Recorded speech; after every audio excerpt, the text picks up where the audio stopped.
ராஜா தேவாதி தேவன், அவருக்கு தான் இந்த மகிமையை செலுத்த போகிறோம். அவருக்கு தான் ஆராதனை, அவருக்கு தான் துதி, அவருக்கு தான் ஸ்தோத்திரம். ஸோ அந்த காலை நேரத்தில் அவர் என்ன நம்மக்கிட்ட கேட்கிறார் தெரியுமா? அவர் நம்ம பணத்தை கேட்கலை, அவர் நம்ம சொத்துரிமைகளை கேட்கலை. அவர் நம்மக்கிட்ட கேட்குறதெல்லாம் என்ன தெரியுமா? உதடுகளின் காளைகளாகிய பலி, ஸ்தோத்திர பலிகள், துதியின் பலிகள். அன்பை கேட்கிறார், ஆராதனையை கேட்கிறார். இந்த ஜனங்கள் என் துதியை சொல்லி வருவார்கள், அதற்காகத்தான் இவர்களை ஏற்படுத்தி இருக்கிறேன். ஸோ அந்த துதியை நம்ம அவருக்கு மனப்பூர்வமாய் கொடுக்கணும். அருமையான தேவ ஜனமே, ஒருவேளை ஆண்டவர் நம்மை நேரடியாக பார்த்து உன் பணத்தை கொடு, உன் நகையை கொடு, உன் சொத்துரிமையை கொடுன்னு கேட்டால் ஒருவேளை கொடுத்துருவோம். ஆனால் அவர் அதெல்லாம் கேட்கலை. அவர் கேட்கறது என்ன தெரியுமா? துதியை எனக்கு செலுத்து. ஸோ அந்த துதி வேளையில் நம்ம எப்படி பார்ட்டிசிபேட் பண்ணணும் அப்படின்றதுல நம்ம ரொம்ப வைராக்கியமாக இருக்கணும். அருமையான தேவ ஜனமே, இந்த காலை நேரத்தில் எழுந்திருக்கக்கூடியவர்கள் எழுந்து நின்று ஆராதனை நாயகருக்கு நாம் துதியை ஸ்தோத்திரங்களை ஏறெடுக்க போகிறோம். ஹல்லேலூயா, ஹல்லேலூயா. சந்தோஷமா இருக்கீங்களா? ஆமேன். சத்தம் பத்தலையே, சந்தோஷமா இருக்கீங்களா? ஆமேன். கர்த்தருக்குள் எப்பொழுதும் சந்தோஷமாயிருங்கள். ஆமேன். கொஞ்ச நேரம் ஆண்டவரை துதிப்போமா? இது ஆண்டவருக்காக கொடுக்கப்பட வேண்டிய நேரம்.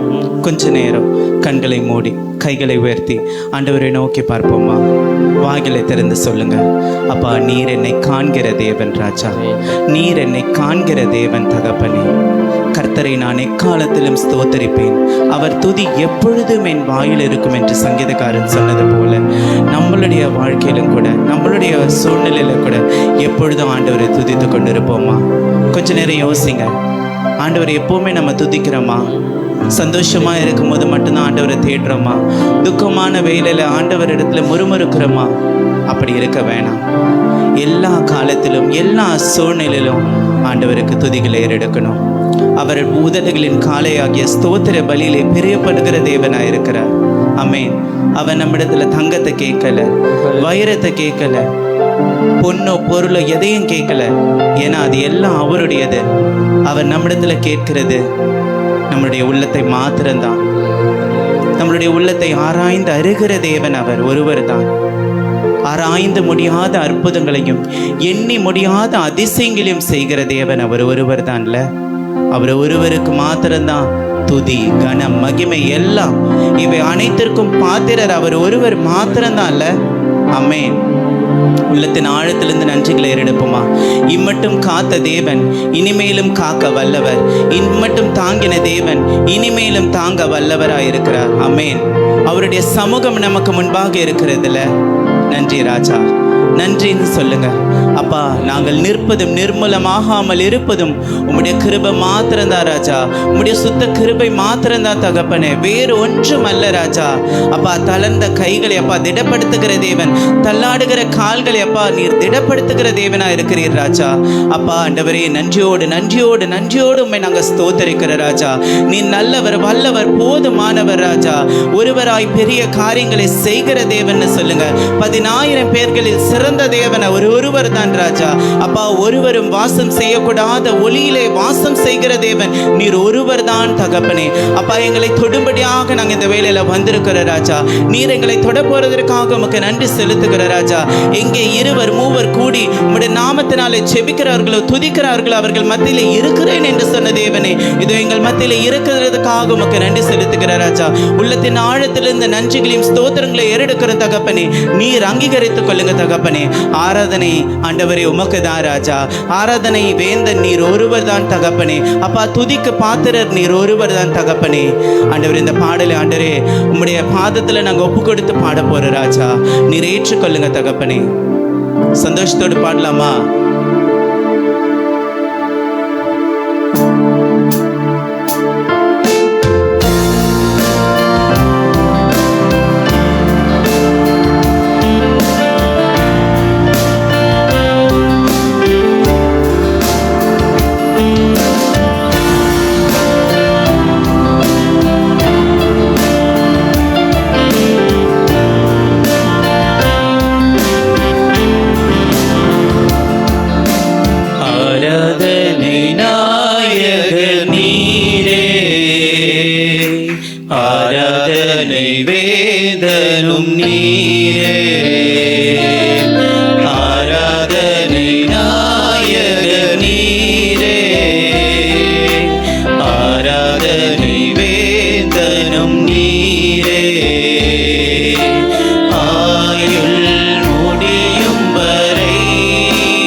இப்படியாக சொல்லுகிறது, என் நேசர் வெண்மையும் சிவப்புமானவர், 10,000 பேர்களில் சிறந்த தேவன். ஆமென். நம்மை உண்டாக்கின கர்த்தருக்கு முன்பாக நாம் பணிந்து குனிந்து முழங்காற்படியிட கடவோம் என்று சங்கீதம் 95:6 சொன்ன வண்ணமாக பாடலாமா?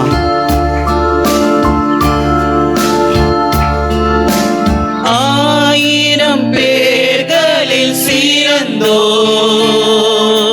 ஆண்டவரே சுனீரே, ஆயிரம் பேர்களில் சிறந்தோ ஆண்டவரே சுனீரே,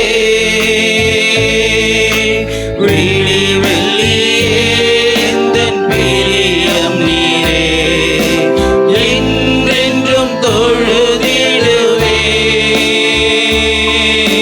விழி வெள்ளியே எந்தன் பிரியம் நீரே, என்றென்றும் தொழுதிடுவே.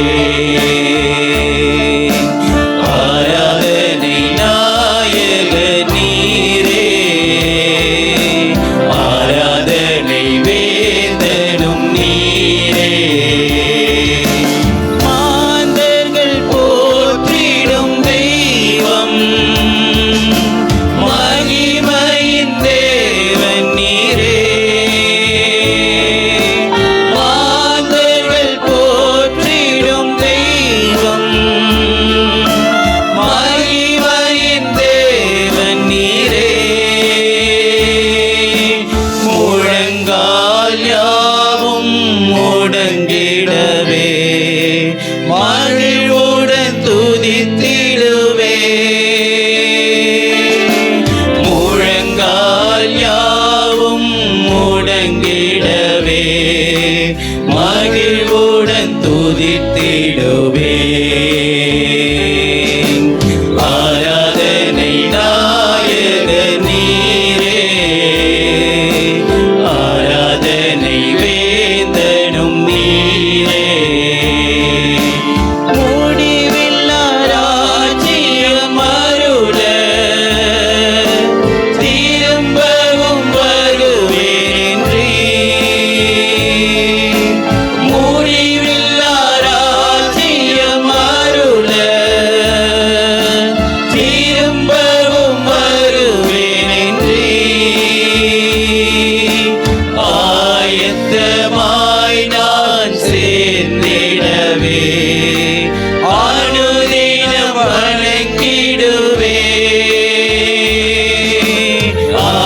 ஆயத்தமாய் நான் சேர்ந்திடவே, அனுதினம் வணங்கிடுவே. ஆராதனை நாயக நீரே, ஆராதனை வேந்தனும் நீரே,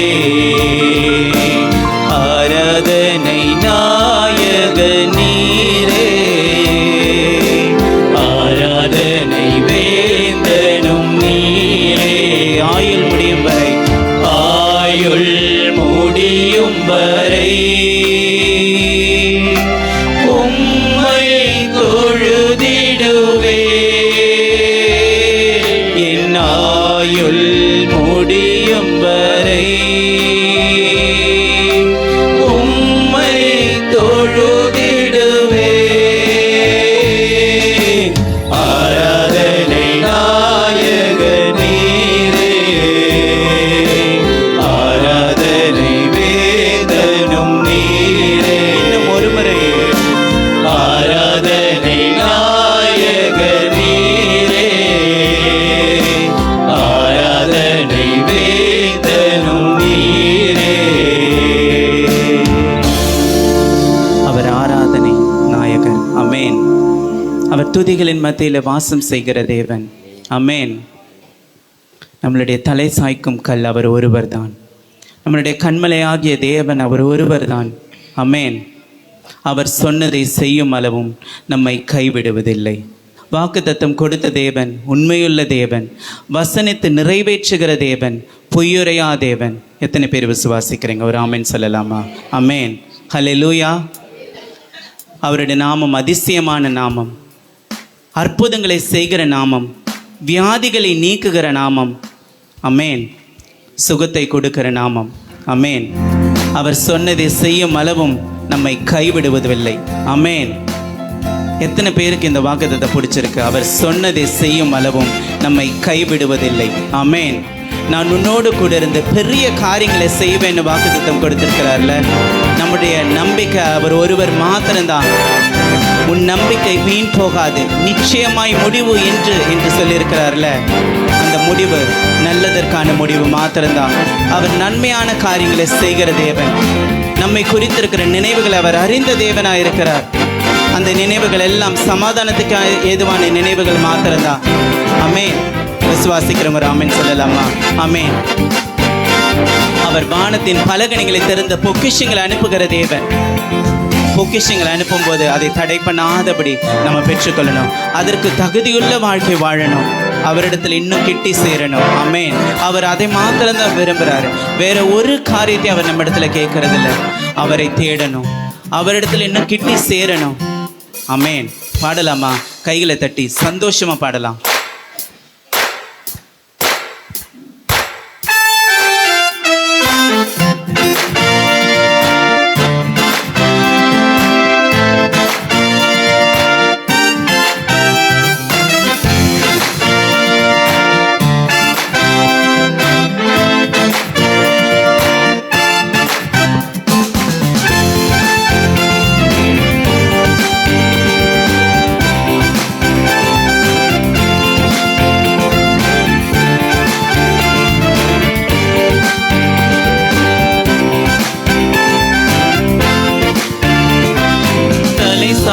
கல்நீரையா, மூளை கல்நீரையா, தலை சாய்க்கும் கல்நீரையா, மூளை கல்நீரையா, ஏல் பெத்தே இது வானத்தின் வாசல், என் ஏசையா ஆசீர்வாதத்தின் வாசல், ஏல் பெத்தேல் இது வானத்தின் வாசல், என் ஏசையா ஆசீர்வாதத்தின் வாசல். மேற்கு கிழக்கு வடக்கு தெற்கு பரம்புவாய் என்றீரே, பூமியின் தூளை போல் சந்ததி பெருகும் என்று வாக்குரைத்தீரே. மேற்கு கிழக்கு வடக்கு தெற்கு பரம்புவாய் என்றீரே, பூமியின் தூளை போல் சந்ததி பெருகும் என்று வாக்குரைத்தீரே. சொன்னதை செய்யும் அளவும் என்னை கைவிடவே மாட்டீ, எனக்கு சொன்னதை செய்யும் அளவும் என்னை கைவிடவே மாட்டீ. ஏல் பெத்தே இது வானத்தின் வாசல், என் ஏசையா ஆசீர்வாதத்தின் வாசல். பூமியின் வம்சங்கள் உனக்குள் சந்ததிக்குள் ஆசீர்வதிக்கப்படும் என்று ஆசீர்வாத வாய்க்காலாக என்னை மாற்றினீரே. பூமியின் வம்சங்கள் உனக்குள் சந்ததிக்குள் ஆசீர்வதிக்கப்படும் என்று ஆசீர்வாத வாய்க்காலாக என்னை மாற்றினீரே. சொன்னதை செய்யும் அளவும் என்னை கைவிடவே மாட்டீ, எனக்கு சொன்னதை செய்யும் அளவும் என்னை கைவிடவே மாட்டீ. ஏல் பெத்தே இது வானத்தின் வாசல்,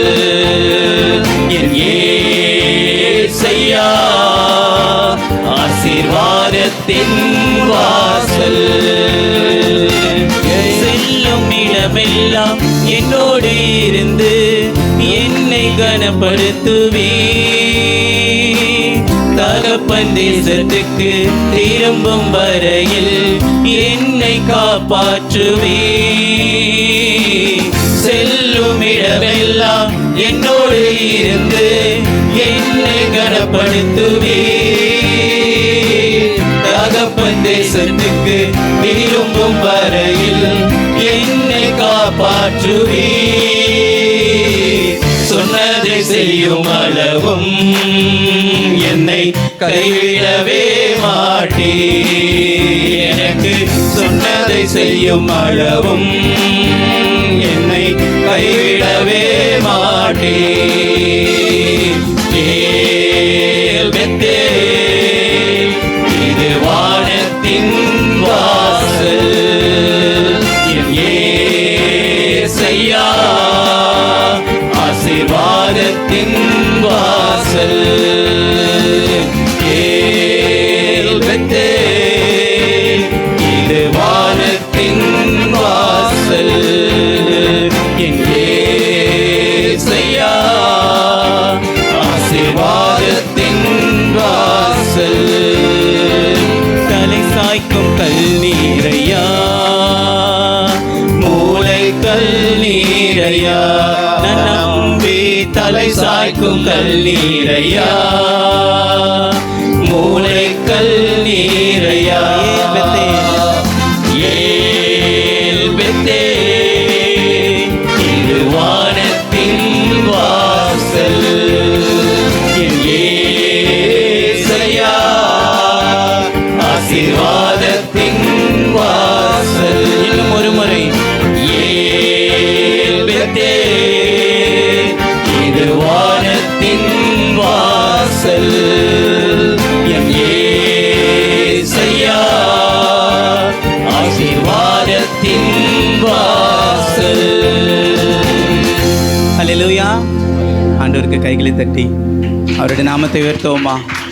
அப்பா, நீர் இந்த துதியிலே பிரியப்படுகிறீர் என்று நாங்கள் விசுவாசிக்கிறோம் ராஜா. அப்பா, துதி கன மகிமை இவை அனைத்திற்கும் பாத்திரர் நீர் ஒருவர் தான் ராஜா. அப்பா, எங்களுடைய பாவங்களை நிவர்த்தி செய்கிற கிருபாதார பலி நீர் ஒருவர் தான் ராஜா. அவர் நம்முடைய பாவங்களுக்காக வந்தார்ல, அவர் நம்முடைய பாவங்களுக்கு மாத்திரம்தான் வந்தார், வேற எந்த ஒரு காரணமும் இல்லை. நம்மளுடைய பாவங்களை நிவர்த்தி செய்கிற கிருபாதார பலி அவர் ஒருவர் தான். ஆமென். அவர் அன்னைக்கு வரலனா நாம் இன்னைக்கு ஜீவனோடு இருப்போமான்றது நிச்சயம் இல்லை. நாம் ஜீவனுள்ள தேவனை ஆராதித்து கொண்டு இருக்கிறோம். ஆமென். அவர் ஜீவனுள்ள தேவனுடைய குமாரனாகிய கிறிஸ்து. ஆமென். அவர் ஒருவர் தான் கிறிஸ்து. நன்றி சொல்லுவோமா? நன்றி சொல்லுவோமா? அப்பா, இம்மட்டும் எங்களை காத்த தேவன் இனிமேலும் காக்க வல்லவராக இருப்பவரையும் நாங்கள் ஸ்தோத்தரிக்கிற ராஜா. உம்முடைய அன்பு பெரியதுன்னு சொல்லுங்கள், அவருடைய இரக்கம் பெரியதுன்னு சொல்லுங்கள், அவருடைய கிருபை பெரியது, அவருடைய தயவு பெரியது. அவர் இல்லைனா நாம் இங்கே இல்லை.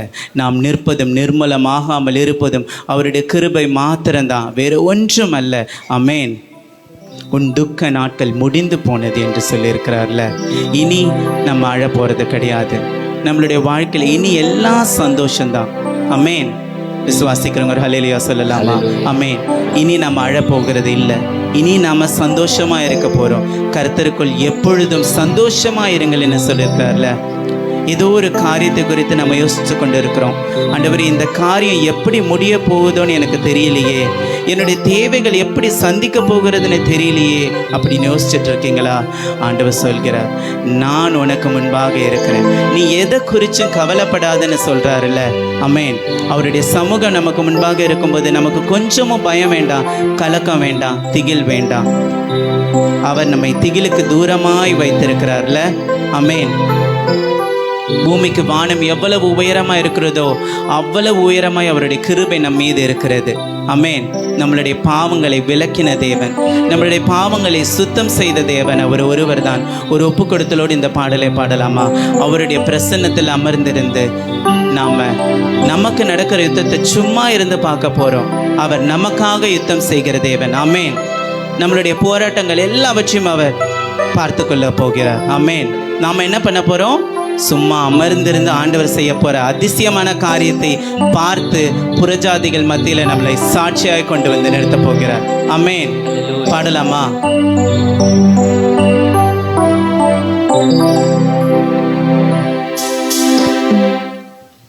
உந்தன் பிரசன்னத்தில் அமர்ந்திருந்து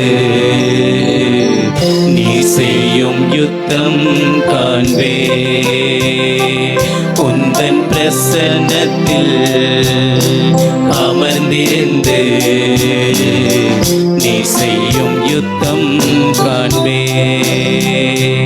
என் பலத்தினால் ஒன்றுமாகாது, என் சுயத்தினால் ஒன்றும் நடக்காது. என் பலத்தினால் ஒன்றுமாகாது, என் சுயத்தினால் ஒன்றும் நடக்காது. உந்தன் பிரசன்னத்தால் கூடுமே, உந்தன் பிரசன்னத்தால் கூடுமே. யெகோவா சேனோ என்னை மீண்டும் கட்டுகிறீர். யெகோவா சபையோ என்னை ஆளுகை செய்கிறீர். யெகோவா சேனோ என்னை மீண்டும் கட்டுகிறீர். யெகோவா சபையோ என்னை ஆளுகை செய்கிறீர். நீர் இல்லாமல் ஒன்றுமில்லையே, என்னை தள்ளாமல் சேர்த்து கொண்டீரே. நீர் இல்லாமல் ஒன்றுமில்லையே, என்னை தள்ளாமல் சேர்த்து கொண்டீரே.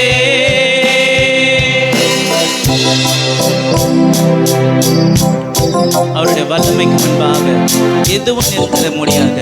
ஆமென். அவர் மகத்துவத்திற்கு முடிவே இல்லை.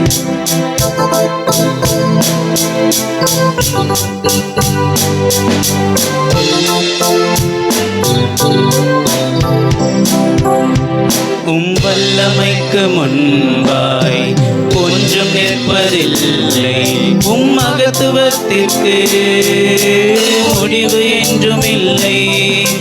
வல்லமைக்கு முன்பாய் ஒன்றும் நிற்பதில்லை. மகத்துவத்திற்கு முடிவு என்றும் இல்லை. யெகோவா சேனோ இதை மீண்டும் கட்டுகிறீர். யெகோவா சபையோ என்னை ஆளுகை செய்கிறீர். யெகோவா சேனோ என்னை மீண்டும் கட்டுகிறீர். யெகோவா சபையோ என்னை ஆளுகை செய்கிறீர். நீர் இல்லாமல் ஒன்றுமில்லையே, என்னை தள்ளாமல் சேர்த்து கொண்டீரே. நீர் இல்லாமல் ஒன்றுமில்லையே, என்னை தள்ளாமல் சேர்த்து கொண்டீரே.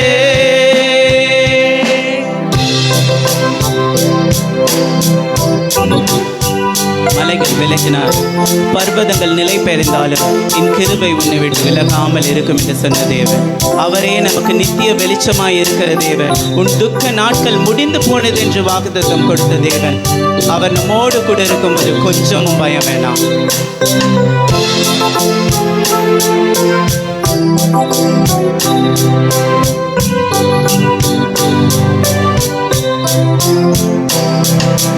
மலைகள் பர்வதங்கள் மெழுகு போல உருகும்.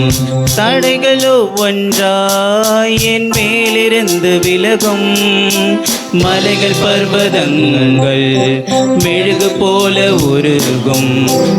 தடைகளோ ஒன்றாய் என் மேலிருந்து விலகும்.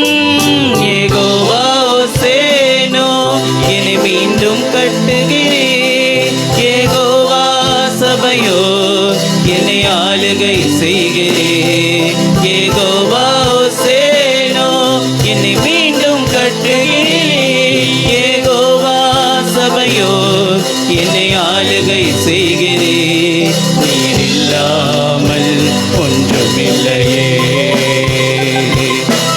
தள்ளாமல் சேர்த்து கொண்டிரே. நீர் இல்லாமல் ஒன்றுமில்லையே, என்னை தள்ளாமல் சேர்த்து கொண்டிரே. நீர் இல்லாமல் ஒன்றுமில்லையே, என்னை தள்ளாமல் சேர்த்து கொண்டிரே. இன்னும் ஒரு முறை. நீர் இல்லாமல் ஒன்றுமில்லையே, என்னை தள்ளாமல் சேர்த்து கொண்டிரே. அவர் இல்லாமல் ஒன்றுமில்லை. ஆமென். அவர் இல்லைன்னா ஒன்றும் இல்லை. அவர் நம்மை தள்ளாமல் சேர்த்து கொள்ளுகிற தேவன்.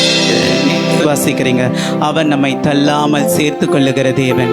எத்தனையோ வேளையில் அவரை விட்டு தூரம் போயிருக்கிறோம், விலகி போயிருக்கிறோம். ஆனால் அவர் நம்மை விலகாத தேவன். ஆமென். நம்மை விட்டு விலகாத தேவன் அல்ல. எத்தனையோ நேரத்தில் முறுமுறுத்திருக்கோம், ஆண்டவர் எனக்கு இதை செய்யலை அதை செய்யலைன்னு ஆண்டவரை விட்டு விலகி போயிருக்கிறோம், கோபமாக இருந்திருக்கிறோம், துக்கத்தோடு இருந்திருக்கிறோம். ஆண்டவர் ஏன் இதை செய்தார், என்னுடைய வாழ்க்கையில் ஏன் இதை அனுமதித்தார்? ஆனால் ஒரு நாளும் அவர் நம்மை தள்ளாத தேவன். அவர் நம்மை உள்ளங்கைகளில் வரைந்து வைத்திருக்கிற தேவன். ஆமென். ஒருபோதும் நம்மை கைவிடாத தேவன். என் ஜனங்கள் ஒருபோதும் வெட்கப்பட்டு போவதில்லை என்று வாக்குத்தத்தம் கொடுத்திருக்கிறார்ல. அவருடைய ஜனம் நாம தான், நம்மளுடைய தெய்வம் அவர் தான். ஆமென். ஒரு முறை கூட யெகோவா ஓசேனோ என்னை மீண்டும் கட்டுகிறேன்னு சொல்லலாம். என்னுடைய வாழ்க்கை மறுபடியும் கட்டப்படணும் ராஜா அப்படின்னு வாய்களை திறந்து சொல்லுங்க. எந்தெந்த காரியங்கள்லாம் இடிப்பட்டு இருக்கோ அந்த இடிப்பட்ட காரியங்களை என்னுடைய வாழ்க்கையில மறுபடியும் கட்டுங்கன்னு சொல்லுங்க. ஆண்டவர் கட்டுகிற தேவன். ஆமென்.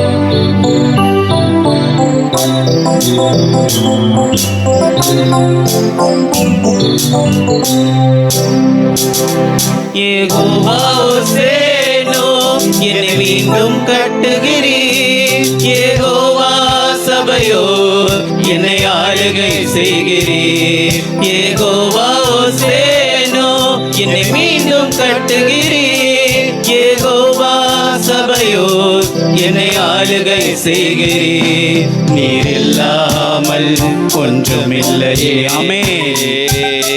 என்னை தள்ளாமல் சேர்த்து கொண்டிரே. நீர் இல்லாமல் ஒன்றுமில்லையே,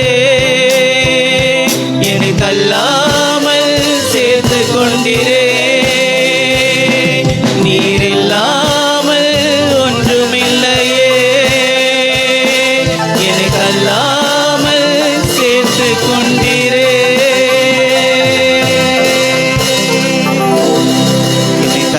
சேர்த்து கொண்ட தேவன், இம்மட்டும் தாங்கின தேவன், இனிமேலும் தாங்க வல்லவராயிருக்கிறார். அப்பா, இந்த மாதம் முழுவதும் உடைய கரத்தில் நாங்கள் ஒப்பு கொடுக்குறோம். நீர் பொறுப்பெடுத்து வழிநடத்துங்க. உடைய சமூகம் எங்களுக்கு முன்பாக இருக்கட்டும் ராஜா. அப்போ நாங்கள் எதை குறித்தும் கலங்க போகிறதில்ல, கவலைப்பட போகிறதில்ல. ஆண்டவரே, நீர் எங்களை சந்தோஷமாய் நடத்த போகிறீர் ராஜா. ஆனந்த சந்தோஷமாய் நடத்த போகிறீர் தகப்பனே. உம்முடைய கரத்தில் ஒப்பு கொடுக்குறோம். எங்களை மறுபடியுமாய் கட்டுங்க ராஜா. ஆலயத்திற்கு எங்களை கொண்டு வந்து புறஜாதிகள் மத்தியிலே சாட்சியை கொண்டு வந்து நிறுத்த போகிறதற்காக உமக்கு நன்றி செலுத்துகிறோம். அப்பா, நீர் பெருகணும், நாங்கள் சிறுகணும் ராஜா. சகல துதி கன மகிமை எல்லாவற்றையும் ஒருவருக்கு மாத்திரம் செலுத்துகிறோம். நீர் ஏற்று அங்கீகரித்துக் கொள்ளுங்கள். ஆமென். ஆளுகை செய்கிற தேவன். ஹல்லேலூயா. அவரால் செய்யக்கூடாத அதிசயமான காரியம் ஒன்றும் இல்லை.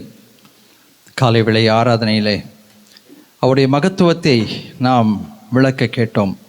அந்த மகத்துவமான தேவன் மகத்துவமான காரியங்களை நம் வாழ்க்கையிலே இந்த வாரம் முழுவதும் மட்டுமல்ல தொடர்ந்து செய்வாராக. ஆமென். எழுந்து நின்று 92வது சங்கீதத்தை மாறி மாறி வாசிக்க போகிறோம். Psalm 92 for responsive reading. இந்த சங்கீதத்திற்கு உதவி செய்ய மகள் ராஷ்மியை முன்பாக அழைக்கிறேன். சங்கீதம் 92. கர்த்தரை துதிப்பதும் உன்னதமானவரே உமது நாமத்தை கீர்த்தனம் பண்ணுவதும்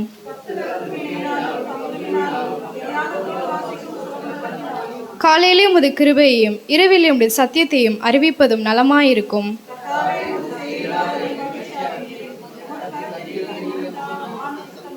கர்த்தாவே, உமது கிரியைகள் எவ்வளவு மகத்துவமானவைகள், உமது யோசனைகள் மகா ஆழமானவைகள். துன்மார்க்கர் புல்லை போல தலைத்து துன்மார்க்கர் யாவரும் செழிக்கும் போது அது அவர்கள் என்றென்றைக்கும் அழிந்து போவதற்கே ஏதுவாகும். கர்த்தாவே, உமது சத்துருக்கள் அழிவார்கள், உமது சத்துருக்கள் அழிந்தே போவார்கள், சகல அக்கிரமக்காரரும் சிதறுண்டு போவார்கள்.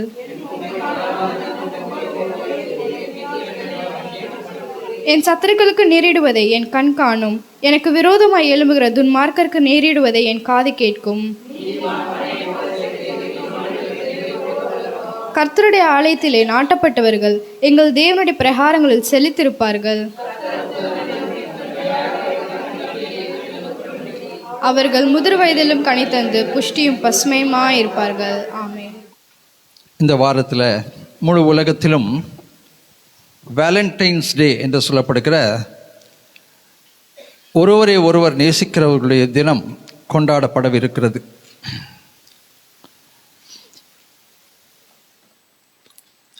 அதனுடைய விளைவாக நான் அநேக காரியங்களை யோசித்து கொண்டிருந்த போது தேவன் எனக்கு கொடுத்த வார்த்தைகளைத்தான் இன்று உங்களோடு கூட நான் பகிர்ந்து கொள்ளப் போகிறேன்.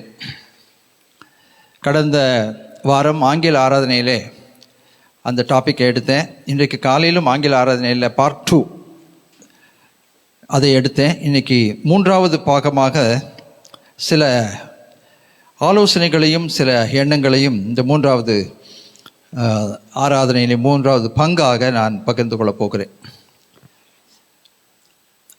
அன்பு என்பது ஒரு மிகுந்த அழகான, ஒரு ஆச்சரியமான, ஒரு அற்புதமான வரம். தேவன் நமக்கு கொடுத்த வரம் அன்பு. அந்த அன்பை நம்ம எல்லாருமே வாழ்க்கையிலே எதிர்பார்க்கிறோம், ருசிக்கிறோம்.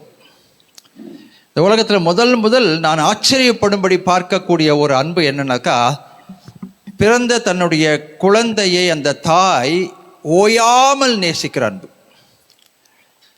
அந்த குழந்தையோடு பேசி கொண்டிருக்கிறது, அந்த குழந்தையோட கொஞ்சிறது, அந்த குழந்தையோடு கூட இடைப்படுகிற அந்த தாயை பார்க்கும்போது ரொம்ப ஆச்சரியமாக இருக்கும். அதே தான் விலங்குகள் இடத்திலும் நம்ம பார்க்குறோம். அந்த விலங்குகள் தன்னுடைய குட்டி விலங்குகள் தாயோடு போய் விளையாடுகிறது, மேலே ஏறுறது, இறங்கிறது, ஓடுறது, கொலைக்கிறது, சத்தம் போடுறது, இதெல்லாம் பார்க்கும்போது ரொம்ப ஆச்சரியமாக இருக்கும். போன வாரத்தில் ஒரு வீடியோ ஒன்று பார்த்தேன். அந்த வீடியோவில் நீங்கள் பார்த்தீங்கன்னா ஒரு பூனைக்குட்டி படுத்திருக்கிறது. அந்த பூனைக்குட்டிக்கு அப்போ தான் குழந்தை பிறந்திருக்கு. ஒரு 4 குட்டிகள் இருக்கிறது. அந்த குட்டிகள் அந்த பூனைக்குட்டியில் போய் பால் குடிச்சிட்டு இருக்குது. அந்த வீட்டில் இருக்க நாய் என்ன செய்யுதுன்னா, அதற்கு பிறந்த அந்த குழந்தைய வாயில் அப்படியே பிடிச்சிருக்கோனாந்து இந்த 4 குட்டிங்களையும் மேலே போடுது. உடனே அந்த தாய் பூனை என்ன பண்ணுதுன்னா, அந்த குட்டியை அப்படியே நக்கி கொடுக்கிறது. பாருங்கள், அந்த அன்பினுடைய வெளிப்பாடு. எனக்கு 4 பிள்ளை பிறந்துருச்சு, நீ என்ன உன் பிள்ளைய கொண்டாந்து கொடுக்குறேன் சொல்ல, 5வது பிள்ளை அதையும் ஏற்றுக்கிட்டு அது ரொம்ப சந்தோஷமாக இருந்தது அதை பார்க்கும்போது. அன்பு என்கின்ற ஒரு குணாதிசயத்தை நம் வாழ்க்கையில் கண்டிப்பாக எதிர்பார்க்கிறோம். அன்பை எதிர்பாராத இதயமே இல்லை. என்னைக்காவது ஒருத்தர் நம்மளை பார்த்து நல்லா இருக்கிறியா, சாப்பிட்டியான்னு கேட்டால் நமக்கு எவ்வளவு மனசில் ஆறுதலாக இருக்கு இல்லையா? அந்த எதிர்பார்ப்பு எல்லாருடைய உள்ளத்திலும் இருக்கிறது. எப்படி இருக்கிற, என்ன பண்ணிகிட்டு இருக்கிற?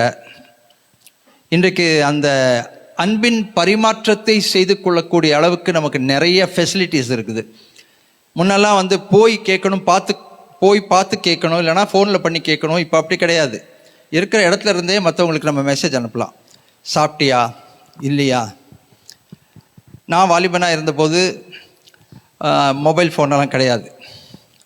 ஆனால் பசங்களுக்குள்ளே பேசிக்கும்போது நல்லா இருக்கியான்றதை எப்படி கேட்பானுங்கன்னா, பார்த்த உடனே இன்னும் ஒளியிலையா நீ அப்படின்னு கேட்பான். நியாயமாக என்ன வரணும், நமக்கு கோவம் வரணும். இன்னும் நீ ஒளியிலையா, இன்னும் இருக்கியா அப்படின்னு கேட்பான். ஆனால் அவன் என்ன கேட்குறான்னா, எப்படி இருக்க, நல்லா இருக்கியான்னு. அது ஒரு லாங்குவேஜ். இன்றைக்கு அன்பை எதிர்பார்க்காத இதயங்களே கிடையாது. நான் இந்த செய்தியை நான் சொல்லும்போதே உங்களுக்கு தெரியும், உங்களை உண்மையாய் நேசிக்கிறவர்கள் யார், காரணமாய் நேசிக்கிறவர்கள் யார். ரெண்டுமே இந்த உலகத்தில் இருக்குது. உண்மையாக நேசிக்கிற அன்பும் இருக்குது. அந்த அன்பில் நிறைய குணாதிசயங்கள் இருக்குது. அந்த அன்பில் பொறுமை இருக்குது, சகிப்புத்தன்மை இருக்குது. நம்ம அதை 1 கொரிந்தியர் 13வது அதிகாரத்தில் நம்ம பார்க்குறோம். அப்படிப்பட்ட அன்பு எதையும் நமக்கு கொடுக்குற அன்பு. இன்னைக்கு ஆங்கில ஆராதனை எதை தியானித்தோம்னா 1 சாமுவேல் 18வது அதிகாரம் 1வது வசனத்தில் கோலியாத்தை தாவீது வீழ்த்தின உடனேயே சவுலுடைய மகனாகிய ஜோனத்தானுடைய இருதயம் அந்த தாவீதோடு ஒட்டி கொண்டது என்று பரிசுத்த வேதாகமம் சொல்லுது. ஏன்? தன்னுடைய தகப்பனார் அந்த யுத்தத்திற்கு போயிருக்கணும், தன்னுடைய தகப்பனார் அந்த கோலியாத்தை சந்தித்திருக்கணும். அவர் வீட்டில் உட்காந்துருக்கிறாரு. தகப்பனார் போலன்னா அடுத்தது யார் போகணும்? அடுத்த பட்டத்துக்கு வரக்கூடிய இளைய குமாரன், ராஜகுமாரன் தான் போகணும். அது யாரு? யோனத்தான். அவனும் அங்கே போகிறான். ஆனால் அங்கே போகிற இடத்துல அவனை கோலியாத்தை சந்திக்கிறதுக்கான சரீர பலமோ மனோபலனோ அவனுக்குள்ள இல்லை. அப்படி பயந்து கலங்கி தவித்து கொண்டு இஸ்ரவேலினுடைய இராணுவம் அங்கே இருக்கும்போது தனித்து ஒரு மனிதனாய், ஒரு வாலிப மகனா, சிவந்த மேனி உள்ளவன், அழகானவன், இனிய குரல் உள்ளவன், அதெல்லாம் ஓகே தான். ஆனால் அவன் போய் ஒரே கல்லினால அந்த ராட்சதனை வீழ்த்தின அந்த காட்சி யோனத்தானுடைய மனசில் ஆழமாய் பதிந்த உடனே கர்த்தருடைய வார்த்தை சொல்கிறது, யோனத்தானுடைய இதயம் அந்த தாவீதோடு ஒட்டி கொண்டது. அப்புறம் வீட்டில் போய் பாருங்க, 1 சாமுவேல் 18:1. அப்போ என்ன நடக்குதுன்னா, உடனே அந்த இதயம் பாருங்க அங்கே போய் ஒட்டிக்குது. ஒரு அலாதியான இனம் புரியாத ஒரு அன்பு, ஒரு நேசம், ஒரு பாசம், ஒரு பரிவு. அந்த யோனத்தான் என்ன செய்கிறான் தெரியுமா? உடனே தன்னுடைய அங்கியை கழற்றி தாவீதுக்கு போட்டு விடுகிறான். தன்னுடைய எல்லா ஆயுதங்களையும் அவன் தாவீதுக்கு கொடுக்குறான். அந்த அன்புன்னு வந்து அடுத்தது கொடுக்கறது தான். நான் அடிக்கடி உங்களுக்கு சொல்கிறேன், கொடுக்காதது அன்பே இல்லை. தேவன் தம்முடைய ஒரே பேரான குமாரனை விசுவாசிக்கிறவன் எவனோ அவன் கெட்டு போகாமல் நித்திய ஜீவனை அடையும்படி அவரை தந்து அருளி. அன்புன்னு சொன்னால் கொடுக்கும். சில நேரத்தில் வீட்டுக்கு சில சொந்தக்காரங்க வருவாங்க. இது உங்கள் வீட்லேயே நடந்திருக்கும். வர்றதுக்கு முந்தைய அப்பா அம்மா என்ன தெரியுமா சொல்லுவாங்க? ஏய், அதெல்லாம் தூக்கி பீரோக்குள்ளே வச்சு போட்டு. ஏன் தெரியுமா? வர்றது ஒன்று 10ஆம் பஸ்லி ஒன்று வரும். வர்றதை பார்த்தோன்னே இது எனக்கு கொடுக்குறியான்னு கேட்கும். உடனே வீட்டில் சொல்லுவாங்க, அதெல்லாம் எடுத்து உள்ளவே வருது, எதையாவது கேட்டு தொலையும். அப்போ நம்ம கொடுக்காமல் இருக்க முடியாது. நீங்கள் சிரிக்கிறத பார்த்தா அப்படி ஒரு சில பிரஜபதிகள் இருந்திருக்கும்னு நினைக்கிறேன். இல்லை இல்லைங்களா? வரும், அது பாட்டுக்கு வந்து எடுத்துகிட்டு போகும் மனசாட்சி இல்லாமல். ஆனால் அதே விருப்பப்பட்டு வர்றவங்க கேட்டால் என்ன சொல்லுவீங்க? உடனே எனக்கு நிறைய பேர் தெரியும், சாரி கட்டிட்டு போவாங்க, ஏய் ரொம்ப நல்லா இருக்கேன்னுவாங்க. பிடிச்சிருந்தா என்ன தெரியுமா சொல்லுவாங்க? இந்தா நீ வச்சுக்கோ, நான் கொடுத்துறேன், உனக்கு வச்சுக்கோ, உனக்கு பிடிச்ச அவ்வளோ பிடிச்சிருக்கா வச்சுக்கோ. ஒரு ஷர்ட் போடுறோம், ஏய் நல்லா இருக்கு அப்படி சொல்லிட்டா போதும், உனக்கு பிடிச்சிருக்கா இருந்தா நீ வச்சுக்கோ. ஏன்? காரணம் என்ன? அவங்கள நம்ம நேசிக்கிறோம். கொடுப்பதற்கு ஒரு நாள் அஞ்ச மாட்டோம். ஆனால் அதுவே பிடிக்காதவங்க இருந்தாங்கன்னு வச்சுக்கோங்களேன், இது என்னோடதே இல்லைன்றோம். அன்பு என்றால் கொடுக்கும். கொடுக்காத அன்பு கிடையாது. சில அன்பு உயிரை வாங்கும். ஆனால் அன்புன்னும் உன் மேலே எவ்வளோ உயிரை வச்சுருக்கேன்னு அந்த உயிரை வாங்கும். இந்த உறவுகளெல்லாம் நம்ம கொஞ்சம் மனசில் யோசித்துக்கணும். அப்போ தாவீதுக்கு இந்த யோனத்தான் என்ன செய்கிறான் தெரியுமா? தன்னுடைய அங்கியை கொடுக்குறான், தன்னுடைய ஆயுதங்களை கொடுக்குறான், அவனோடு ஒரு உடன்படிக்கை பண்ணி கொண்டுக்கிறான். அந்த பகுதியை நீங்கள் வாசித்து பார்த்தீங்கன்னா, தாவீது அவனை நேசித்தான், தாவீது அவனுக்கு எதையாவது கொடுத்தான். தாவீது உடனே என்ன பண்ணியிருக்கணும்? எந்த கோலியாத்தை வந்து அந்த ஒரு சிங்கிள் ஸ்லிங்கை வச்சு அடித்தா இல்லைங்களா, கல்லை வச்சு கவனை எரிந்தான் இல்லையா, அந்த கவனை என்ன செஞ்சுருக்கணும்? உடனே கொடுத்துருக்கணும். இந்தாப்பா இது நீ வச்சுக்கோ, இவ்வளோ கொடுக்குறியா எனக்கு. கொடுத்தாரா?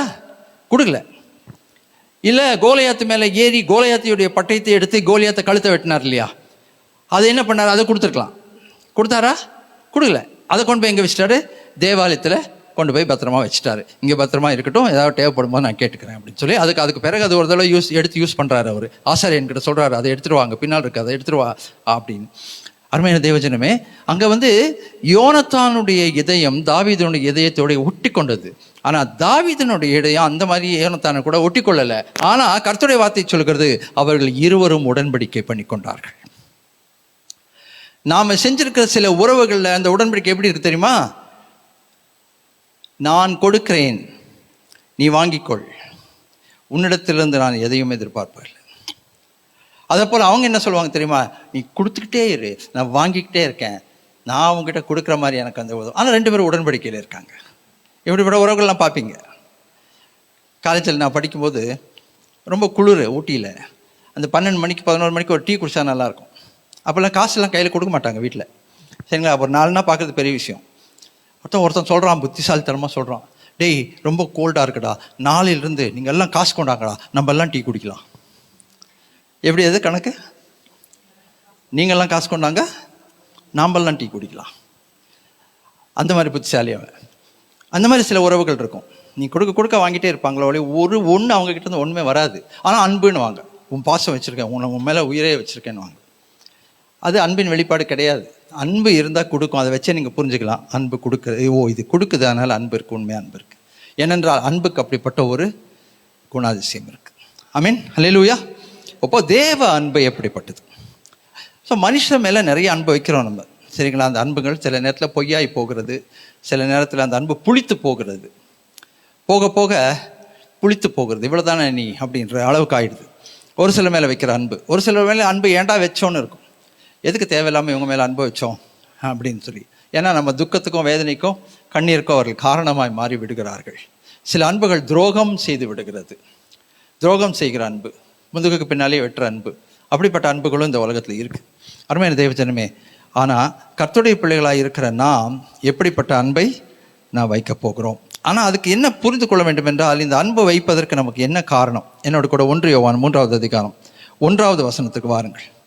1வது யோவான் நிருபம் 1 யோவான் 3வது அதிகாரம் 1வது வசனம். எல்லாரும் சேர்ந்து வாசிப்போம். நாம் தேவனுடைய பிள்ளைகள் என்று அழைக்கப்படுவதினாலே பிதாவானவர் நமக்கு பாராட்டின அன்பு எவ்வளவு பெரிதென்று பாருங்கள். உலகம் அவரை அறியாதபடினால் நம்மையும் அறியவில்லை. பிரியமானவர்களே, இப்பொழுது தேவனுடைய பிள்ளைகளாய் இருக்கிறோம், இனி எவ்விதமாய் இருப்போம் என்று இன்னும் வெளிப்படவில்லை. ஆகிலும் அவர் வெளிப்படும் போது அவர் இருக்கிற வண்ணமாகவே நாம் அவரை தரிசிப்பதினால் அவருக்கு ஒப்பாய் இருப்போம் என்று அறிந்திருக்கிறோம். பார்த்தீங்களா? இதுதான் கிறிஸ்தவத்துக்கும் மற்ற நம்பிக்கைகளுக்கும் இருக்கிற பெரிய வித்தியாசம். இது ஒரு ஆச்சரியமான வசனம். இப்பொழுது நாம் எப்படி இருக்கிறோம்? தேவனுடைய பிள்ளைகளாக இருக்கிறோம். இனி எப்படி இருக்க போகிறோம் என்று தெரியாது. அடுத்த லெவல் என்ன ப்ரொமோஷன் தெரியாது. ஆனால் அப்படி அந்த ப்ரொமோஷன் வரும்போது, ஆகிலும் அவர் வெளிப்படுகிற போது அவர் இருக்கிற வண்ணமாகவே நாம் அவரை தரிசிப்பதினாலே அவருக்கு ஒப்பாய் இருப்போம் என்று அறிந்திருக்கிறோம். அல்லேலூயா. நாம அவரை தரிசிப்பதனால அந்த தரிசனத்தின் அடிப்படையில் எனக்கு கிடைக்கிற தகுதி இல்லாத எனக்கு கிடைக்கிற கிருபை என்ன தெரியுமா? நான் அவரை போல இருப்பேன். இது வாசிக்கும் போதே பயமா இருக்கு நமக்கு. நானா? ஆஃப்டர் ஆல் நானா? எனக்கா? நானா? ஏன் அந்த மற்ற நம்பிக்கைகளுக்கும் நமக்கும் வித்தியாசம் இருக்கு? ஆண்டவருடைய பிள்ளைகளாக இருக்க நம்முடைய நம்பிக்கைக்கும் வித்தியாசம் இருக்குன்னா, இன்றைக்கு அநேக நம்பிக்கைகளில் உயர்ந்த ஜாதி சோஃபாவில் உட்காந்துருக்கான். அவனை போய் பார்க்க வேண்டிய தாழ்ந்த ஜாதி எங்கே உட்காந்து ஆகணும்? தரையில். அவன் எவ்வளோ பெரிய மினிஸ்டராக இருந்தாலும் பரவாயில்ல, பெரிய அஃபீஷியலாக இருந்தாலும் பரவாயில்ல, அவன் தரையில் உட்காரணும். அந்த உயர்ந்த ஜாதி சோஃபாவில் உட்காந்துருப்பான். காலை தூக்கி அவன் மேலே வச்சு ஆசீர்வாதம் கொடுப்பான். கையில் கூட தொடமாட்டான். காலை தூக்கி அப்படி காமிச்சு தொடமாட்டான். காலை அப்படி தூக்கி அவன் மேலே அப்படி காமிச்சு ஆசீர்வாதம் கொடுப்பான். அதை இவன் தலை குனிஞ்சு வாங்கிட்டு போவான். இருக்கா இல்லையா? இருக்கா இல்லையா? ஆனால் ஆண்டவர் என்ன சொல்கிறாரு? என்னை முகமுகமாய் நீ தரிசிப்பதினாலே நீ எனக்கு ஒப்பாயிருப்பாய். ஹல்லேலூயா. அதனால தாங்க இந்த ஆண்டவர் இவ்வளவு உயர்வானவர். ஒன்றும் இல்லாத குப்பையில் கிடக்கிற எண்ணெய், தகுதி இல்லாத எண்ணெய், அவருடைய அன்புக்கும் அவருடைய எதிர்பார்ப்புக்கும் கொஞ்சம் கூட தகுதி இல்லாத, நேர்மையாய் நடந்து கொள்ளாத என்னை அந்த குப்பையிலிருந்து தூக்கி எடுத்து சிங்காசனத்தில் அவரோடு கூட உட்காரவும் வைத்தார். ஒரு ஹல்லேலூயா சொல்லுவோமா? தகுதி இல்லாத எனக்கு அவர் பாராட்டுகிற தயவு, கிருபை, இரக்கம், நன்றி சொல்லுவோமா? ஹல்லேலூயா. இதை நம்புகிறவர்கள் பாக்கியவான்கள். நான் என்ன தெரியுமா சொல்லுவேன்? நான் தரையிலே உட்காந்துக்கிறேன் ஆண்டவரே. நான் தரையில் உட்கார்றதே பெரிய விஷயம். உங்களுக்கு முன்னால் நான் தரையில் உட்கார்றதே பெரிய விஷயம். நான் தரையில் உட்காந்துக்கிறேன், முழங்கால் படையில் நின்றுக்கிறேன். ஆனால் அவர் சொல்கிறாரு, இல்லை மகனே, மகளே, நீ என்னுடைய பிள்ளை. கல்வாரியிலே நான் சிந்தின இரத்தத்தின் நிமித்தம், நான் ஊற்றி கொடுத்த அந்த இரத்தத்தின் நிமித்தம், என்னுடைய அன்பின் நிமித்தம் நீ இப்போ யார்? புள்ள நீ எங்கே வந்து உட்காரு, என்னோடு சிங்காசனத்திலே வந்து உட்காரு. ஆமீன். நம்மளுக்கு நம்பிக்கை இருக்குங்களா? இந்த கால நேரத்தில் நம்பிக்கை இருக்கா? நீங்கள் சிங்காசனத்தை உட்காருவீங்கன்ற நம்பிக்கை இருக்கா? இருக்கா? ஆமீன். ஹல்லேலூயா. அந்த நாளை எதிர்பார்க்குறீங்களா? அதை கொஞ்சம் இமேஜின் பண்ணி கற்பனை பண்ணி பார்க்குறீங்களா? அவரோடு சிங்காசனத்திலே, இல்லையா? ஹல்லேலூயா. யோசிச்சு பாருங்கள், நம்ம சபை அத்தனை பேரும் பரலோக ராஜ்யத்துக்கு போய்ட்றோம். சிங்காசனத்தில் ஆண்டவர் அப்படியே வரிசையாக உட்கார வைக்கிறாரு. எப்படி இருக்கும்? எவ்வளோ பெருமையாக இருக்கும், எவ்வளோ சந்தோஷமாக இருக்கும். கரங்களை வைத்து சொல்லுவோமா, தகுதி இல்லாத என் மீது அவர் பாராட்டுகிற தயவு. ஹல்லேலூயா. தகுதி இல்லாத என் மேலே அவர் பாராட்டுகிற தயவு. ஆமீன். 3வது வசனம், இப்படிப்பட்ட நம்பிக்கை வைத்திருக்கிற எவனும் அவர் சுத்தமுள்ளதாவராய் இருக்கிறது போல தன்னையும் சுத்திகரித்து கொள்ளுகிறான். ஆமீன். தன்னை சுத்திகரித்து கொள்ளுகிறான். பரிசுத்தம் இல்லாமல் தேவனை தரிசிக்க முடியாது. அவரை தரிசிக்கணும்னா ஒரே ஒரு குவாலிஃபிகேஷன், முக்கியமான குவாலிஃபிகேஷன் பரிசுத்தம். வாழ்க்கையில் பரிசுத்தம் இல்லை, கண்ணில் சுத்தம் இல்லை, நெஞ்சில் சுத்தம் இல்லை, எண்ணங்கள் அப்படியே அங்கேயும் இங்கேயும் அலப்பாயுது, அங்கேயும் இங்கேயும் ஓடிக்கிட்டு இருக்குது, 4 பேர் பின்னாடி போகுதுன்னா அவரை தரிசிக்கவும் முடியாது, அவருக்கு ஒப்பாக இருக்க முடியாது. பரிசுத்த வேகம் ரொம்ப தெளிவாக சொல்லுது. என் வாழ்க்கையில் நான் என்னுடைய கண்கள் சுத்தமாக இருக்கணும், இருதயம் சுத்தமாக இருக்கணும், என் நெஞ்சம் சுத்தமாக இருக்கணும், என்னுடைய நோக்கம் சுத்தமாக இருக்கணும். எங்கே பரிசுத்தம் இருக்கிறதோ அங்கே தேவனை தரிசிக்கிற பாருங்கள். வேற ஒன்றுமே சொல்ல குவாலிஃபிகேஷன் இல்லை. இது நான் ரட்சிக்கப்பட்டவங்க, நீ ஆசானம் எடுத்துருக்கணும், நீ இவ்வளோ ரூபா கட்டணும், ஒன்றும் கிடையாது. அவர் மேல் இப்படிப்பட்ட நம்பிக்கை வைத்திருக்கிற எவனும் அவர் சுத்தமுள்ளவராய் இருக்கிறது போல தன்னையும் சுத்திகரித்துக் கொள்கிறான். சவாலாக சொல்கிறேன், இந்த முழு உலகத்திலும் யார் எந்த தெய்வத்தை வழிபட்டாலும் இப்படிப்பட்ட ஒரு வார்த்தையை சொல்லக்கூடிய ஒரு தெய்வம் எங்கேயுமே கிடையாது. என்னை போல நீ பரிசுத்தமா இருன்னு சொல்றதுக்கு எந்த தெய்வமும் கிடையாது. இன்னும் சொல்ல போனா சில தெய்வங்களை வணங்குகிறவர்களை விட அந்த தெய்வத்தை விட அந்த தெய்வங்க வணங்குறவங்க லைஃப் பெட்டரா இருக்கு. கிறிஸ்துவை எந்த தெய்வத்தோடு ஒப்பிட முடியாது. எல்லாம் சொல்லுவாங்கல்ல, எல்லா கடவுளும் ஒண்ணுதாங்க, எல்லா கடவுளும் ஒண்ணுதாங்க. மரத்திலே ஏறி ஜீவனை கொடுத்த கடவுளும், பெண்கள் குளித்து கொண்டிருக்கிற இடத்துல மரத்தில் ஏறி லீலை பண்ற கடவுளும் ஒன்னாயிட முடியுமா? ஒன்னாயிட முடியுமா? எதையுமே எதிர்பார்க்காம தன் உயிரையே கொடுத்த கடவுளுக்கும் வீட்டில் போய் பானையிலிருந்து வெண்ணெய் எடுத்து தின்ற கடவுளுக்கு ஒன்னாயிருமா? திருடி தின்ற கடவுளுக்கு ஒன்னாயிருமா? ஆக முடியாது. சொன்னாக்க கொஞ்சம் மனசு கஷ்டப்படுறாங்க, கோவப்படுறாங்க, திட்டுறாங்க, எங்கள் உணர்வுகளை நீங்கள் புண்படுத்துறீங்கன்னு சொல்கிறாங்க. ஆனால் இது உண்மைதான், நிஜம்தான். ஆண்டவர் சொல்கிறார், நான் பரிசுத்தராய் இருக்கிறது போல நீங்களும் பரிசுத்தராயிருங்கள். வேற எந்த கடவுளும் வந்து அந்த வார்த்தையை சொல்லட்டும், சொல்ல முடியுமா பார்க்கலாம். இன்னும் நிறைய விஷயம் நான் சொல்லலாம், வேண்டாம். ஆண்டவர் சொல்றாரு, இப்படிப்பட்ட நம்பிக்கை உள்ள எவனும் அவர் சுத்தமாக இருக்கிறது போல தன்னையும் சுத்திகரித்து கொள்ளுகிறான். ஹல்லேலூயா. ஆமென்.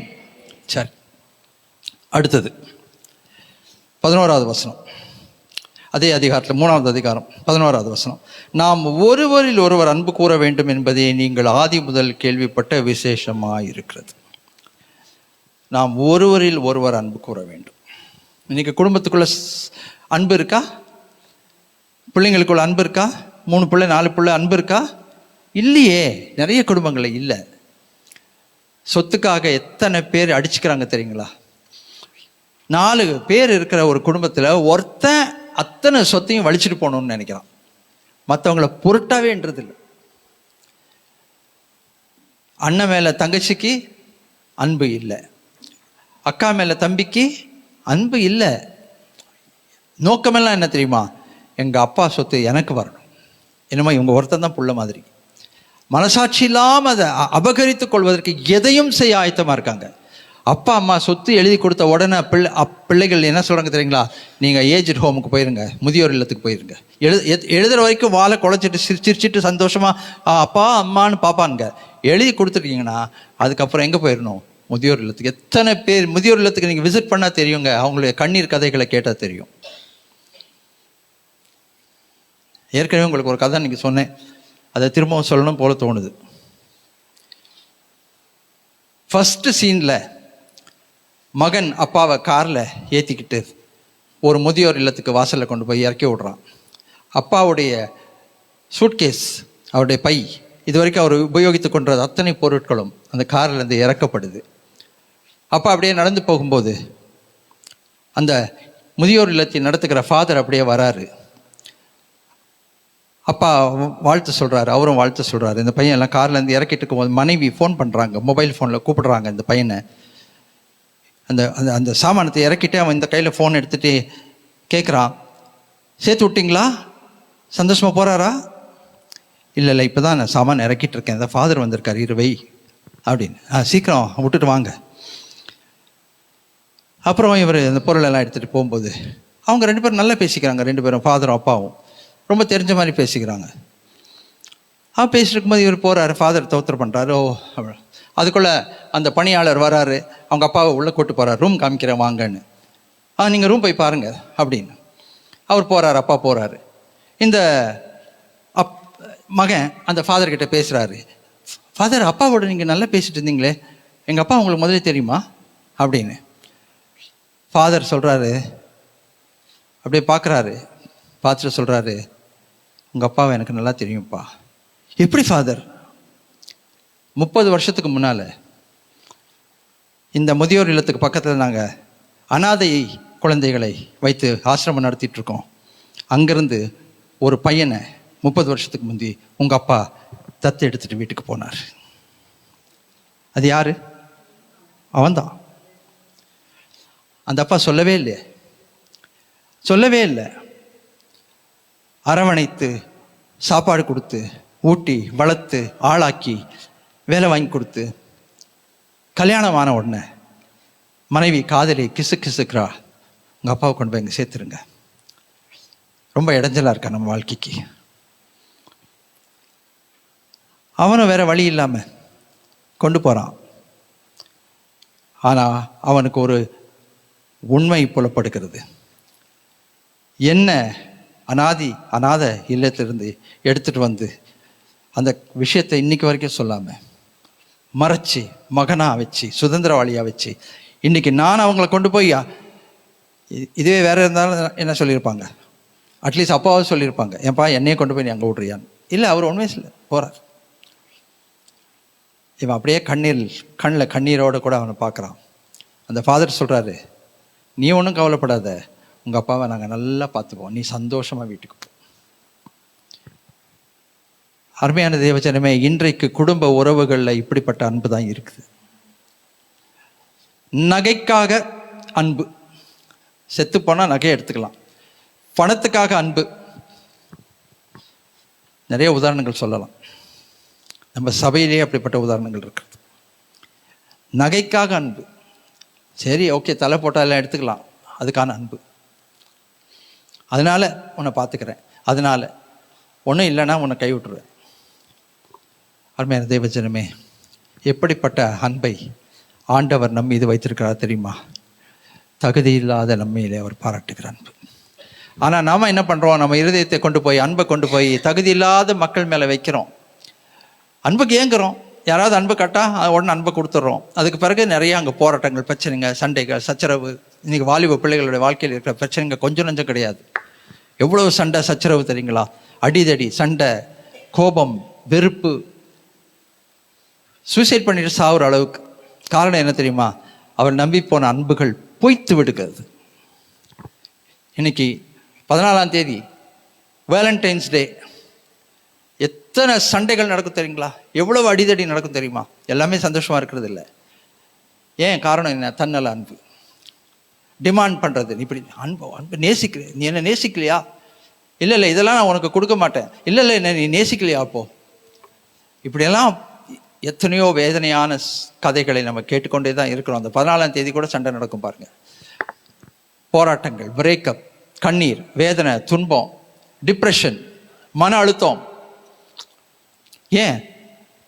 ஆண்டோடைய பிள்ளைகள் கர்த்தருடைய அன்பை முதன்மைப்படுத்தாம உலக மக்களுடைய, மனிதர்களுடைய அன்பை முதன்மைப்படுத்தி அதுக்கு பின்னால் போகும்போது இப்படி தான் நடக்குது.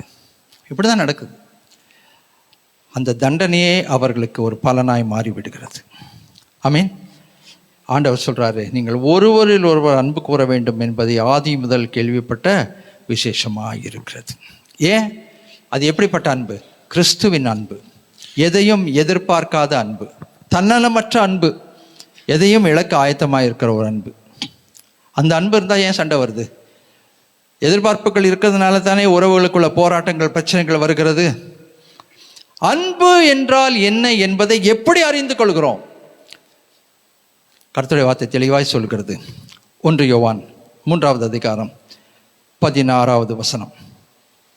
அதே அதிகாரத்தில் 16வது வசனம் எல்லாரும் சேர்ந்து வாசிப்போம். அவர் தம்முடைய ஜீவனை நமக்கு கொடுத்ததினாலே அன்பு இன்னதென்று அறிந்திருக்கிறோம், நாமும் சகோதரருக்கு ஜீவனை கொடுக்க கடனாளிகளாக இருக்கோம். பார்த்தீங்களா? அழகா சொல்லிட்டார். அவர் ஜீவனை கொடுத்ததினாலே அன்பு என்ன என்று அறிந்திருக்கிறோம். அதனால தான் தொக்கத்தில் சொல்கிறேன், ஒன்றுமே கொடுக்கலன்னா அது அன்பு கிடையாது. அன்பு சும்மா டயலாகு. அதையும் எழுதுறாரு அவர். யோவான் எழுதும்போது அதையும் எழுதுறாரு. பாருங்க 18வது வசனம் பாருங்க. 18வது வசனம், என் பிள்ளைகளே, வசனத்தினாலும் நாவினாலும் அல்ல, கிரியினாலும் உண்மையினாலும் அன்பு கூறக்கடும்.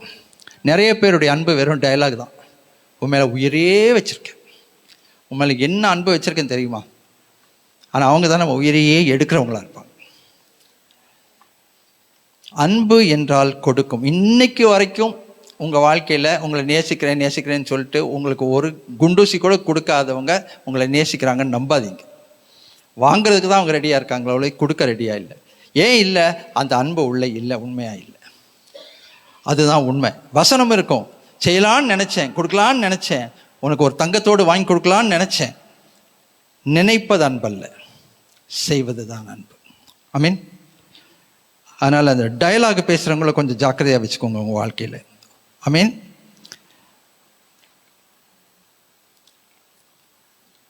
23வது வசனம், அதே அதிகாரம் 23வது வசனம். நாம் அவருடைய குமாரனாகிய இயேசு கிறிஸ்துவின் நாமத்தின் மேல் விசுவாசமாக இருந்து அவர் நமக்கு கட்டளையிட்டபடி ஒருவரில் ஒருவர் அன்பாக இருக்க வேண்டும் என்பதை அவருடைய கற்பனையாக இருக்கிறது. அவருடைய கட்டளைகளை கை கொள்ளுகிறவன் அவரிடத்தில் நிலைத்திருக்கிறான், அவரும் அவரில் நிலைத்திருக்கிறார். அவர் நம்மில் நிலைத்திருப்பதை அவர் தந்தருளின ஆவினாலே அறிந்திருக்கிறோம். அன்பிலே நிலைவரம் உண்டு, அன்பிலே நிலைவரம் உண்டு. ஆமென். அருமையான தேவஜனமே, அன்பிலே நிலைவரம் உண்டு. அந்த நிலைவரத்தை நம்ம என்ன செய்யணும்? கண்டிப்பாக நம்ம புரிந்து கொள்ள வேண்டும். 4வது அதிகாரம் 16வது வசனத்தை கடைசியாக வாசிப்போம். 1 யோவான் 4:16, எல்லாமே 3:16, 4:16. தேவன் நம்மேல் வைத்திருக்கிற அன்பை நாம் அறிந்து விசுவாசித்திருக்கிறோம். தேவன் அன்பாகவே இருக்கிறார். அன்பிலே நிலைத்திருக்கிறவன் தேவனில் நிலைத்திருக்கிறான், தேவனும் அவனில் நிலைத்திருக்கிறார். ஹல்லேலூயா! என்ன அழகா இருக்கு பார்த்தீங்களா?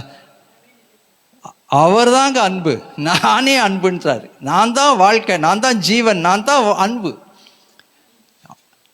தேவனே அன்பாக இருக்கு, அன்பாகவே இருக்கிறார். ஆங்கிலத்தில் சொல்லும்போது சொல்கிறது எம்பாடிமெண்ட் ஆஃப் லவ், அன்பாக இருக்கிறார். அன்பிலே நிலைத்திருக்கிறவன், இன்னொரு வார்த்தை நிலைத்திருக்கிறவன். சில அன்பு அப்பப்போ வந்துட்டு போகும், தேவைக்கு வரும், பார்த்துருக்கீங்க. தேவையான ஈன்னு பல்ல கழிச்சிட்டு வரும். அது போய் தெரியும் இது எதுக்கு வந்திருக்குன்னு. நல்லா இருக்கீங்களான்னு அது வரைக்கும் கேட்காது, அது வரைக்கும் ஒன்றும் கேட்காது. அது வரும்போதே நமக்கு தெரியும் ஏதோ தேவை இருக்குது, அதனால் வருதுன்னு. நல்லா இருக்கீங்களா, உங்களையே நினச்சிட்டு இருந்தேன். டயலாக். வசனத்தினாலும் நான் கிரியினால் அன்பு கூற கடவும். ஓகே, அடுத்தது அவர் அன்பாக இருக்கிறார். ஆமீன். அந்த அன்பு நம்முடைய வாழ்க்கையில் மிக மிக முக்கியம். சரி, அப்போ அன்பிலே நிலைத்திருக்கிறவன் தேவனிலும் நிலைத்திருக்கிறான், தேவனும் அவனில் நிலைத்திருக்கிறான். ஓகே, எப்படி நம்ம அன்பை காண்பிக்கணும்னு சொல்லி நான் முடிச்சிடுறேன். 5வது அதிகாரம் 3வது வசனம். நாம் தேவனுடைய கற்பனைகளை கை கொள்ளுவதே அவரிடத்தில் அன்பு கூறுவதாம், அவருடைய கற்பனைகள் பாரமானவைகள் அல்ல. ஆமீன். எப்படி அன்பு கூறணும்? கற்பனைகள். I love you, I love you, I love you சொல்லுவாங்க. இந்த 14ஆம் தேதி பாருங்கள், ஒருத்தர் பார்த்து I love you, I love you, உன்னை நான் ரொம்ப நேசிக்கிறேன், மேலே உயிரே வச்சிருக்கேன் சொல்லலாம். டயலாக்.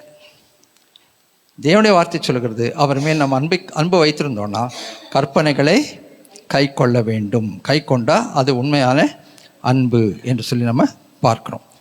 அந்த அன்பு தான் நமக்குள்ள நிலைத்திருக்க வேண்டும். ஆமீன். 3:19 சொல்லுது, அவர் முந்தி நம்மிடத்தில் அன்பு கூர்ந்தபடியால் நாமும் அவரிடத்தில் அன்பு கூறுகிறோம். ஸோ இந்த அன்பின் சவாலுக்கு நீங்களும் நானும் என்ன பதில் சொல்ல போகிறோம்? 14ஆம் தேதி நடக்கிற மெனி திங்ஸ் வந்து நீங்கள் பார்த்தீங்கன்னா உலக பிரகாரமான திங்ஸ், சரிங்களா? வேலண்டைன்ஸ் டே, ஒரு நாள் அன்பா? அப்போ ஒரு நாள் தான் அன்பா? நான் கேட்குறேன், அன்புக்கு ஒரு நாள்னா அப்போ ஒரு நாள் அன்பா? ஒரு நாள் எல்லாம் அன்பு கொண்டாடினா இது பொங்கலா, இதுனா தீபாவளியா, இல்லைனாக்கா இது கிறிஸ்மஸா, ரம்ஜானா, பக்ரீதா ஒரு நாள் கொண்டாடுறதுக்கு? ஆமீன். கரங்களை சொல்லுவோமா? அன்பு என்றென்றைக்கும் கொண்டாடப்பட வேண்டும். என்றென்றும் கொண்டாடப்படுவதுதான் அன்பு. அன்புக்கு ஒரு நாளை முதன்மைப்படுத்துது இந்த உலகனா, அதுலேருந்தே நீங்கள் புரிஞ்சுக்கோங்க. அன்பு என்பது என்ன? 90 வயசு தாத்தா, 90 வயசு தாத்தா அந்த மனைவியை கை பிடிச்சிட்டு கூப்பிட்டு போகிறாருங்க. அந்த அம்மாவுக்கு 85 வயசு. அந்த தாத்தா ஒரு நாள் இறந்து போகிறார். அன்றைக்கு மாலை பொழுதுலேயே அந்த அம்மா இறந்துடுறாங்க. புரியுதா உங்களுக்கு? காலையில் முதியவர் இறந்துடுறாரு.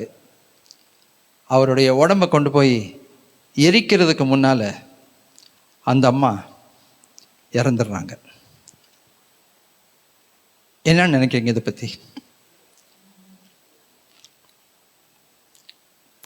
சில வேளைகளிலே உலகத்தார் கூட நமக்கு முன்னால் சாட்சியாக இருக்காங்க. உலகத்தார் கூட சில விஷயங்களுக்கு நமக்கு முன்னால் அவங்க சாட்சியாக இருக்காங்க. தேவ அன்பை முதன்மைப்படுத்துவோம். சொல்லுங்க. 1 யோவான் 3:16. தேவன் தம்முடைய ஒரே பேரான குமாரனை விசுவாசிக்கிறவன் எவனோ அவன் கெட்டு போகாமல் நித்திய ஜீவனை அடையும்படி அவரை தந்து அருளி இவ்வளவாய் உலகத்தில் அன்பு கொண்டார். 1 யோவான் 3:16. அவர் நம்மில் அன்பு கூர்ந்தது போல நாமும் சகோதரர் மீது அன்பு கூற கடனாளிகளாயிருக்கும். ஜீவனை குண்டூசியே கொடுக்க மாட்டோம். நான் குண்டூசியே கொடுக்க மாட்டேன். ஜீவனை எங்கே கொடுக்கறது? அட்லீஸ்ட் முதல் குண்டூசி கொடுக்க கற்றுக்கொள்வோம். ஆமீன். அல்லேலூயா. அப்படியே தலைகளை தாழ்த்தி ஆண்டவர்கிட்ட சொல்லுங்க. ஆண்டவரே, உம்முடைய அன்பை எனக்குள்ள ஊற்றித்தாங்க. யார் மேலே நான் நியாயமாய் நீதியாய் அன்பு வைக்கணுமோ அவங்க மேலே அன்பு வைக்கணும். தேவையில்லாமல் மற்றவங்க மேலே அன்பை வச்சுட்டு மேலேயும் கீழேயும் குதிச்சுக்கிட்டு கஷ்டப்பட்டுக்கிட்டு போராட்டம் வாங்கிக்கிட்டு கண்ணீரும் கம்பளையுமா வாழக்கூடாது. தகுதி இல்லாதவர்கள் மீது நம்ம அன்பு வைக்க வேண்டிய அவசியம் இல்லை. அதற்காக நம்ம ரொம்ப போராட வேண்டிய அவசியம் இல்லை.